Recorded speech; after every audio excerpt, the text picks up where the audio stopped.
Helen Madeline Leys was a British writer. Born in 1892 in Hampton Hill, the daughter of former barrister and novelist John Kirkwood Leys. Following her father's death, her mother Ellen had to start writing in order to support the family while preparing her daughters for examinations for university scholarships, teaching them French, Latin, mathematics, music, and literature, among others.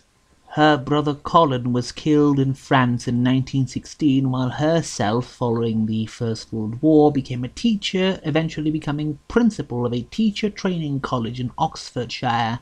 She began publishing short stories in 1923, and her first novel, War Among Ladies, appeared in 1928. Her most famous work, the Jamesian collection Randall's Round, appeared the following year. Never very successful in her literary efforts, her last fiction title, Puss in the Corner, came out in 1934, followed by one non-fiction title, Heroic Women, in 1939. Following the end of the Second World War, Helen would live with her sister Mary at Oxford before moving to Burton Lodge in Exmouth. Helen Leys died at the Royal Devon and Exeter Hospital in 1965. Randall's Round is the only work of Leys's which is even discussed anymore.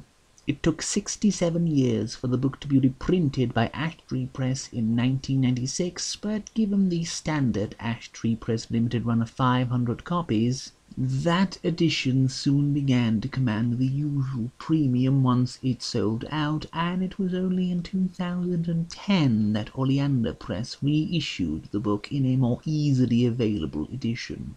In the title story, the main character Hailing goes to an out-of-the-way village called Randall's, which is said to have a survival of the pre-Christian heathen tradition called Randall's Round. The locals don't like him snooping around and asking too many questions, but he persists anyway.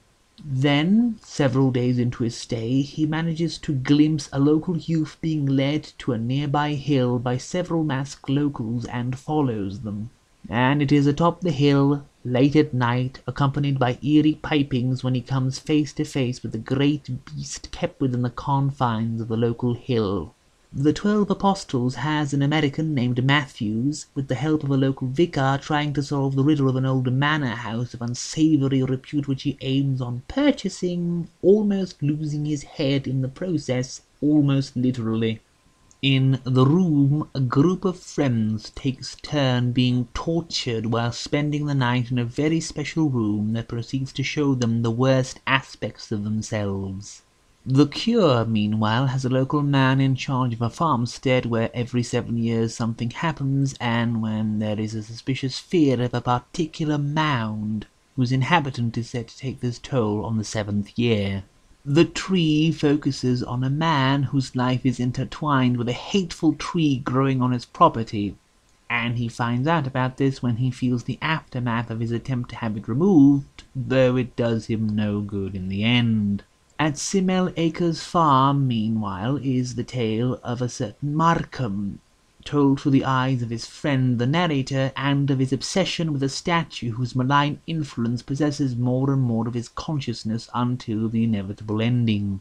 Will Ye No Come Back Again tells the story of Anis, who, when overseeing the refurnishing and repairs of an ancient house, hears a strange spinet worked by other hands, sad hands that hold a very old memory. Finally, The Old Lady is the story of a girl at Oxford who tries her damnedest to befriend a certain Adela Young, a girl who seems to leave no impression on anyone and who tries very hard to be as invisible as humanly possible. However, after a long battle, she manages to befriend Adela, and the latter very reluctantly invites her to her home, where she is to meet her caretaker. Only Adela does not expect the narrator to ever return to Oxford once she does. A rather exceptional Jamesian ghost story collection, if it may be so called, and one that is sadly not as well known as it should be.